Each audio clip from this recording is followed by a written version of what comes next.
conta dos instrumentos que os escravos tocavam e tal. E essa música, assim como machixe, músicas inteiramente brasileiras, eram música muito feia, né? Tá, não era do agrado da corte, né? Não. Que trazia na cultura uma coisa mais erudita, né? Na verdade, era música da igreja, né? Eram músicas da igreja. Isso, porque esses músicos que eu falei, os compositores, compunham missas, essas coisas de igreja mesmo, né? Tá. Foi só depois, no século XIX, que começaram a ter bailes, né? Nas grandes casas, os casarões antigos na Paulista, né? Por exemplo, que eles tocavam as modinhas, né? E os paulistas gostavam muito, eles acompanhavam ao violão, né? E daí que tem esse formato até hoje, né? O cantor e o violão, né? Tá.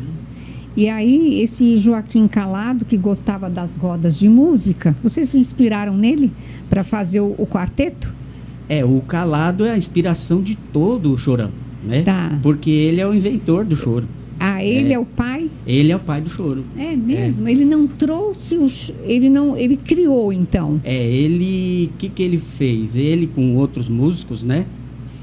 Pesquisavam... Isso nós estamos falando de que época? 1848? Ele nasceu nessa data, século né? 18 para 19? 19, né?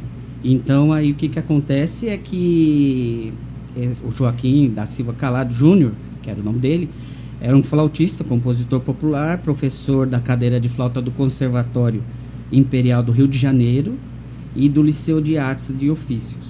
Tá. Ele era um compositor muito notável, né? Então ele fazia essas experiências com a música, essa música ele que era... misturava. Isso, rechaçada com as polcas, né? Que eram músicas importadas, né? Tá. E aí o resultado foi o choro. E ele se destacou. Se destacou. Ele gostava então dessas rodas, né? E ele criou o regional, que a gente chama hoje, que é o conjunto de chorões, né? Tá.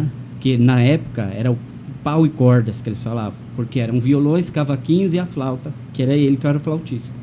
E depois, incorporando-se o pandeiro, se tornou então o regional que a gente fala hoje. Tá.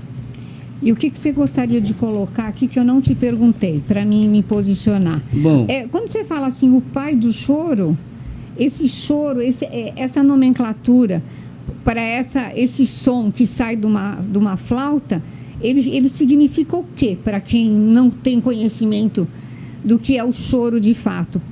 Pai do choro, porque foi ele que criou.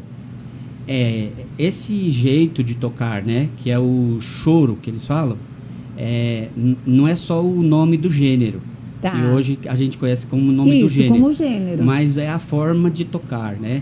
Então os violões eram plangentes, quando se ouviam aqueles instrumentos tocando de corda, a flauta, então se dava a impressão que estava chorando. Tá. Então, o som que se tirava desses instrumentos... Tá, então era por isso que se denominaram de choro. Eu vou tocar agora a modinha não, a Flor Amorosa. Tá. Que, segundo as pesquisas, é o primeiro choro a ser figurado mesmo como choro.